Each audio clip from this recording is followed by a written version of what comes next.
Hello, my name is Heidi Diaz, and today I will be talking about Tay-Sachs disease.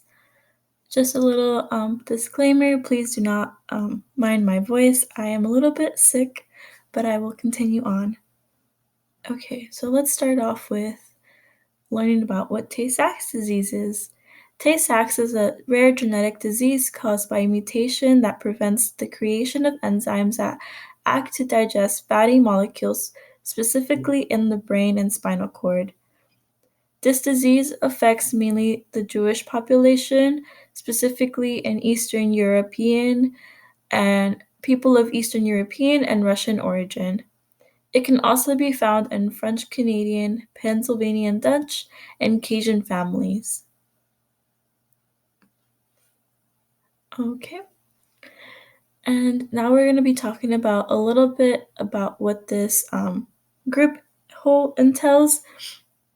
Jewish people believe that human life is valued above all else in philosophy and practice.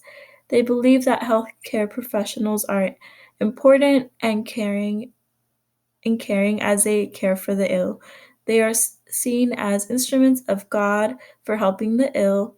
However, they also believe that God is the ultimate giver and taker of life. With that being said, most of the time, Jewish people tend to not want their family members who are ill and are close to the end of life to get resuscitated, which is it's fine. Um, they are also since carrier testing for this disease began in 1971, there have been millions of Jewish descendants who have been screened as carriers. About 1 in 30 Jewish Americans in the United States are recessive carriers of Tay-Sachs disease.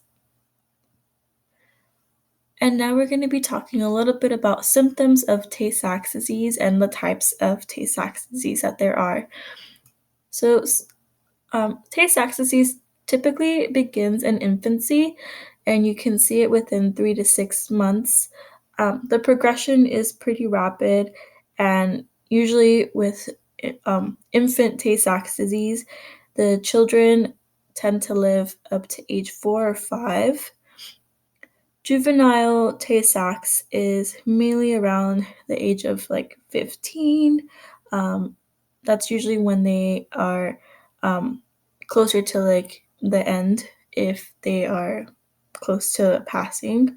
Um, they tend to be a little more seen around the ages of 2 to 5, but you can see the symptoms increase as time goes on, which is basically the same as infancy, where they stop talking, they stop being able to get up by themselves and move around. And then we have symptoms of adult Tay Sachs disease, and this is mostly seen in more like adolescence or um, late adulthood. And when people tend to have this, they can experience dementia as well as psychiatric conditions such as schizophrenia. Um, the severity of these symptoms tend to mimic more a need of like physical therapy as well as occupational therapy. These symptoms tend to be a little more manageable. Um, I want to say because they are able to move more by themselves because they're more aware than as kids tend to not really be that much aware of their like surroundings and stuff. All right, and now I will begin with the channels that I would like to use and why I would want to use them. TikTok. I feel like TikTok is a booming social media network that allows people to not only network but also showcase themes such as healthcare.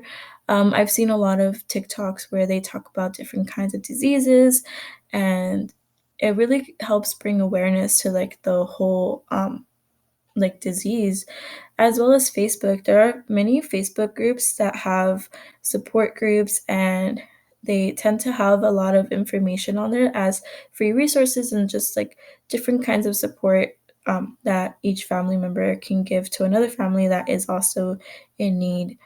Instagram tends to be a really cool tool to use in terms of social media. There's a lot of pages that really help bring awareness to like diseases and other types of healthcare items. And then here are some of the brochures that I would like to do. The Tay-Sachs disease brochure. I kind of started it, but I didn't finish it on there. But that's kind of like the layout of it, as well as the social media branding. This would be more like on Instagram and Facebook. It would show like the days that I would be using things, podcast maybe if I wanted to do like a little reel, um, and then Q&As for Instagram polls.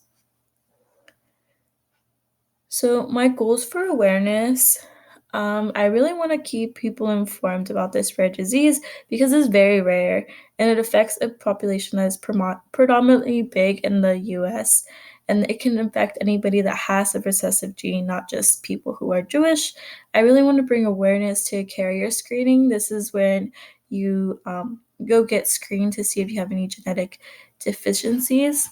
I really want to bring the community together. I feel like learning about diseases is very important because you don't know who will ever have one or if your family has that genetic trait, as well as support groups. Support groups are very important. I feel like this is something that can help out a lot of families, not just the people that are dealing with it, but as well as people who want to learn more about it to raise more awareness.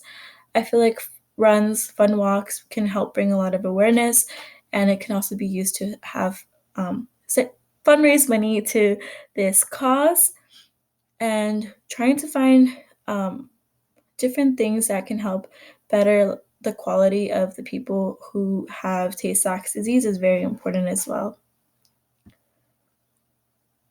All right, for steps and timeline, I really would like to do social media posts that help bring more awareness. Excuse me. The post would be done around Mondays, Wednesdays, and Fridays, as these tend to be the days that most people check their social media. September is National Tay-Sachs Awareness Month, and this month we could probably have like a run or just something that people can come and really get the feel for it, as well as hosting awareness booths at local events such as colleges, perhaps maybe a fair where we could help promote more of Tay-Sachs disease. Having a sorority or fraternity that has a philanthropy dedicated to this would also help bring a lot of awareness, as sorority and fraternities tend to have philanthropies, and a lot of people tend to go to their events as well. And with that, thank you so much for listening, and I hope that you learned a little bit more about Tay-Sachs disease.